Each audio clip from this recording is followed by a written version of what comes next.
Subscribe the channel for more videos and press the bell icon to never miss an update. Hello friends, welcome to my channel. So after watching this video, you will never forget how to calculate beta and what beta is, what's the concept of beta. So let's begin with. So what is beta? Beta is the sensitivity of the stock to its benchmark.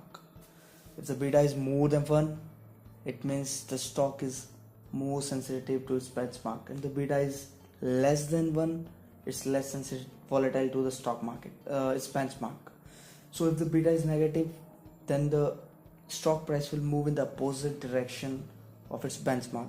So I'll show you all these things in this chart right now, so stay tuned and watch the full video. So first of all, check out the formula for calculating beta. As you can see, the formula is covariance between the same market divided by the variance of our benchmark. As simple as that. So we are done with the formula.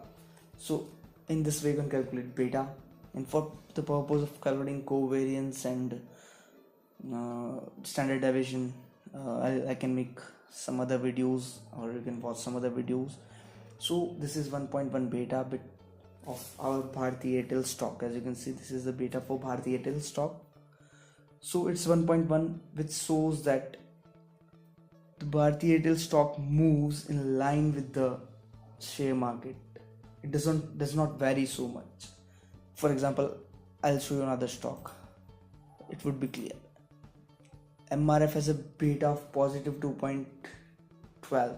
So like it moves at a double pace of the market. If market falls by 1%, it falls by more than 1%. If the market increases, it increases usually. So it is highly volatile. Now I'll show you another one, Reliance.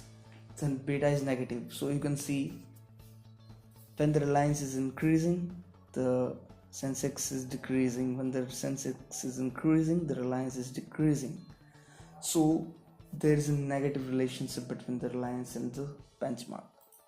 Also you can see in Wipro there is negative relationship. When the market is decreasing, the Wipro stock is increasing, and when the market is increasing, the Wipro stock is decreasing.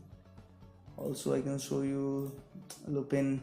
It's really not correlated to the market, so this is the least volatile stock. So hopefully you got a good idea about beta, and hopefully you were able to visualize the beta. So give me thumbs up if you like the video. Thanks for watching. Subscribe for more videos and updates. Thank you guys.